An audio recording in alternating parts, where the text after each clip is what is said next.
ABP माझाच्या एका बातमीनंतर आश्रमाप्पा बैद्रे यांची 3 महिन्याची भटकंती संपली आणि त्यांचा मनोरुग्ण भाऊ सापडलेला आहे। एका सामाजिक संस्थेत काम करणाऱ्या इसमाने सोशल मीडियावर ABP माझाच्या बातमीचं स्टेटस ठेवलं आणि त्यानंतर आश्रमाप्पाला देखील माहिती कळली की त्यांचा भाऊ आहे आणि तो यवतमाळला आहे। नेमकं कशा प्रकारे तुम्हाला माहिती मिळाली आणि कधी मिळाली? हा नंदादीप फाउंडेशनमध्ये आहे।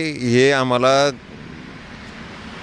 TYJ नावाची एक संस्था आहे, त्या संस्थेचे कार्यकर्ते आहेत सुशांत ठाकरे म्हणून। त्यांनी सकाळी 10 वाजता माझी त्यांची भेट झाली आणि त्यांनी पुढे मला त्यांच्या कडे असलेले व्हिडिओ काही दाखवले। त्या व्हिडिओमध्ये हा यवतमाळ फाउंडेशनमध्ये होता।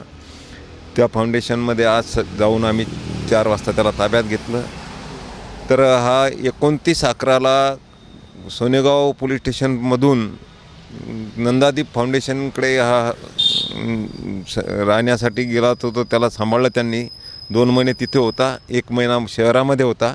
1 महिना शहरात असताना बऱ्याच लोकांनी शोध घेण्याचा प्रयत्न केला। त्याच्यामध्ये पोलीस स्टेशन सीताबर्डी आहे, गुन्हा शाखा शहर नागपूर आहे, यांनी सुद्धा शोध घेतला।